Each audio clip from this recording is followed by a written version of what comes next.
The Future is Sunny by Titus Blome. Our author suffered from climate anxiety for a long time. The future worried him. Everything seemed dystopian. But then he discovered the science fiction movement, Solarpunk. Last year was the hottest of my life so far. Last year was the coldest of the rest of my life. This double applies now and today and again in January, probably until the end of my days. When I think about it, I'm scared. We sow wind and reap storms, floods, fires, and clouds of smoke that cover the sky and fill our lungs. As summer ends in Europe and the forest fires burn up in Spain and Greece, they break out in California and Australia. The world has been burning for a long time, just not everywhere at the same time. Global warming is just the most noticeable of countless consequences. Species are dying, water levels are rising, oceans are acidifying, and lakes are evaporating. Glaciers are melting. Cities are sinking. Microplastics are accumulating in the sediment layers under our feet, in our bones and brains. The fossil age is getting under our skin and everywhere else. Sometimes I feel like crying, or at least just staying in bed in the morning. Climate anxiety is the name given to this feeling. It is quite widespread in my generation of the late 90s and all those that followed. According to the Shell Youth Study, 69% of all young people are very concerned about the consequences of climate change, and 55% feel that environmental issues are not taken seriously. So there is no outlet for these emotions, and no positive vision or idea into which they could be channeled. Or so I thought. Until I discovered Solarpunk. Solarpunk is a subgenre of science fiction, or something else. Maybe it's also an idea, a movement, or an ethos. Definitely something multidisciplinary, not just literature, visual art, political theory, or gaming, but all at the same time. And so it has been flourishing for several years, not only in literary circles, but also at universities and in online forums, especially on Reddit and Tumblr. The sun as comrade. Solarpunk searches for meaning and kinship in the midst of our crises, which are worse today than yesterday, and will be worse tomorrow than today, for new understandings and infrastructures that make a life worth living possible. The stories, computer games, poems, and manifestos are about possible and necessary revolutions, small and large, about solidarity between humans and humans, animals and nature, and always about the sun, its energy, politics, and its symbolic opposition to fossil capitalism. The sun is our comrade, summarizes the philosopher Oksana Timofeeva in her book, Solarpolitik. Solarpunk is sometimes pragmatic, sometimes utopian, not always post-apocalyptic or even futuristic, but always positions itself against the exploitation of people and the planet. And, perhaps most importantly, Solarpunk wants to be beautiful. The genre is thriving, especially in short formats at the moment, from poems, manifestos, and blog posts to short stories and games, such as Solarpunk or Terra Nil. If you ask for Solarpunk in a bookshop, you are most likely to be recommended Becky Chambers' novella Einsam für die Wild Schweifenden from 2021. It is probably the best-known Solarpunk work available in German, and was awarded the Hugo Award, a prestigious prize for science fiction. An idyllic little book, Psalm is representative of the genre, which often conveys its ideas in meditations rather than action scenes. It is made for everyone who needs a break.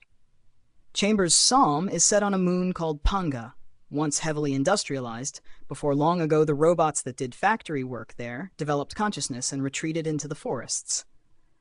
Panga then turned its back on its exploitative economic model, probably a very meek way of describing a workers' revolution. The main character, Dex, now wanders through these same forests, and, in the midst of the sprawling greenery and through an encounter with one of the robots, finally understands how many perspectives there are besides the human one, and how ridiculously important we take ourselves. Nature, Dex realizes, doesn't just begin where our roads, cities, or monocultural plantations end. It is everywhere, envelops us, we are part of it. The human is what lies in the in-between, not the other way around. A life thanks to ruins, not despite ruins.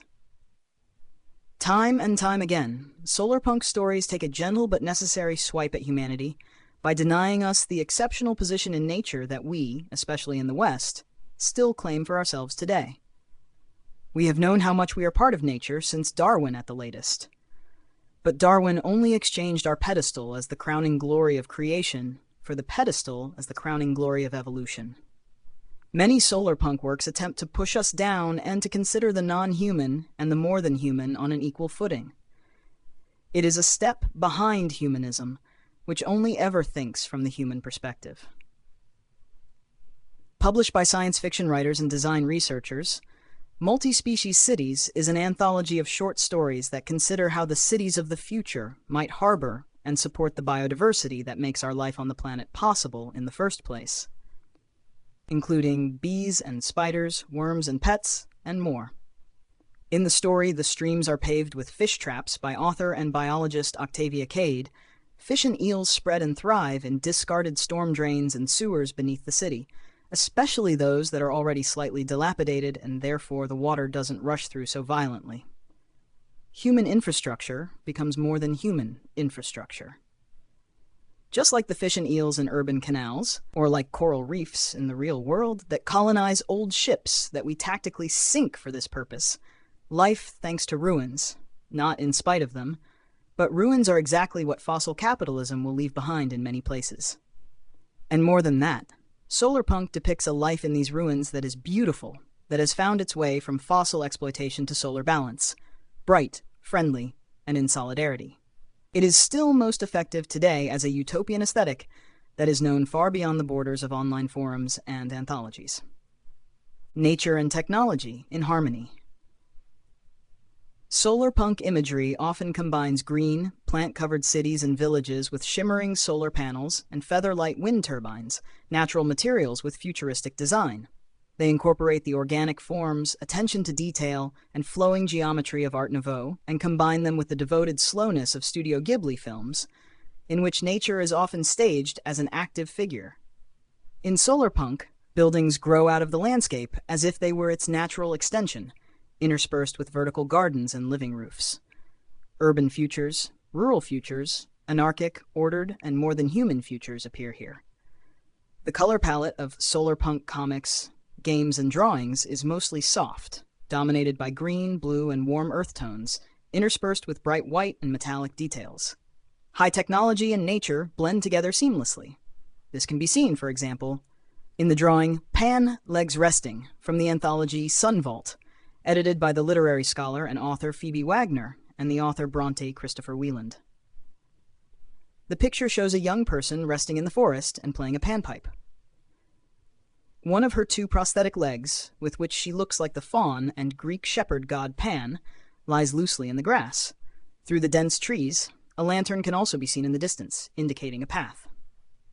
Even people who have never dealt with Solarpunk before have probably already come across the aesthetic online. Not least because it is so beautiful that the first companies are using it to advertise their products.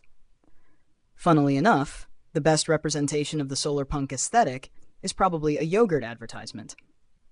But just as the Brazilian eco-socialist Chico Mendes once said about environmental protection, that without class struggle it is just gardening, the same applies here. The aesthetics of Solarpunk without its politics is just greenwashing. Solarpunk is incompatible with fossil capitalism, its colonial land grab, and the overconsumption bought by environmental destruction. The only reason the genre cannot be generalized as fundamentally anti-capitalist is because some stories are looking for a way out of the climate crisis in the very near future, or even in the present, so that they inevitably at least come to terms with solar capitalism, even if only reluctantly. This policy is by no means bombastic in Solarpunk. After all, a world in which humans are pushed out of the center is also a world in which heroic stories become increasingly implausible. So there is no more Robinson Crusoe, who first masters nature and then a savage thanks to his personal skill. No lonely cyberpunk hero who tricks either the FBI or the evil government with his hacking skills. No knight saves the princess. At most, knight and princess join forces and blow up a few pipelines, but without lying to themselves that they could single-handedly stop man-made climate change. But Solarpunk is constantly speculating about how we can build a future worth living together. The politics advocated here is infrastructure as a form of resistance, as artist Adam Flynn puts it in Solarpunk, Notes Toward a Manifesto. After all, how energy is generated and distributed is not just an economic issue, but has political, social, and cultural implications. The future is open for design. Whether such a political project supports or damages literary quality is tricky. Politics alone does not make good art, but a vision can be good for literature in cynical times. Science fiction has always been ideal for utopias and thought experiments, as they can be played out most effectively at a spatial or temporal distance from the present. Parallel universes, distant islands, computer simulations, and time travel are all possibilities. Science fiction usually uses these many possibilities of distancing for commentaries on the present, not predictions, as is often assumed. Science fiction is not predictive, but descriptive, wrote Ursula K. Le Guin in the foreword to her novel The Left Hand of Darkness, which is itself a thought experiment on an alien planet about the role of gender and sex in society. In contrast to such classic science fiction, however, Solarpunk does not only want to comment or predict, but to design. The future is open to design, write the directors of the Center for Science and the Imagination at Arizona State University in the introduction to their anthology, The Weight of Light, published in 2019. This makes Solarpunk's design aspirations particularly clear, as the short stories about how solar infrastructures could support emancipatory politics are accompanied by scientific essays that discuss and evaluate the feasibility and consequences of the ideas. The project, which continued in 2021 with the anthology Cities of Light, is, like Solarpunk as a whole, a rejection of the invisible hand of the market and the mantra of technological openness that so many people and politicians use to justify their passivity in the face of planetary devastation. Solarpunk mixes science fiction and science fact, speculative politics, science communication, philosophical intervention, and future design, yet each of the aspects individually seems too passive. "We are solarpunks," writes Adam Flynn in his manifesto, "because the other options are denial or despair." Whether this will ultimately result in something more than literary or something less than literary remains unclear. The genre is still young. But since Solarpunk is not just literature, it poses an extremely unliterary question. How the hell is all this supposed to be realizable? The answer from the Solarpunks is, climate protection and sustainability are not the annoying necessities they are sold as today, but a future we can look forward to. They are not only feasible, they are also beautiful. They are feasible because they are beautiful. Dead stone, living stone. Today we are accustomed to infrastructure as silent buildings, as gray and functionalist non-places that justify themselves only by their practicality. But once upon a time, public buildings combined necessity and prestige with their beauty. Almost 200 years ago, in The Hunchback of Notre Dame, the author Victor Hugo expressed his concern that this was precisely what could be lost through the printing press. "The letter kills the stone," he wrote. "Those who can communicate in pamphlets and press releases will soon no longer feel the need to speak to people through anything other than ink. Infrastructure, which includes churches and every other place of gathering, is reduced to its core purpose and no longer stands for anything greater. It no longer says anything." Just recently, Hugo's point echoed through the centuries when Philippe Jost, site manager for the restoration of Notre Dame Cathedral in Paris, was asked by the New York Times how this most ambitious of projects could be completed in just 5 years. "Every day we had 20 problems," Jost admitted. "But it's different when you're working on a building with a soul.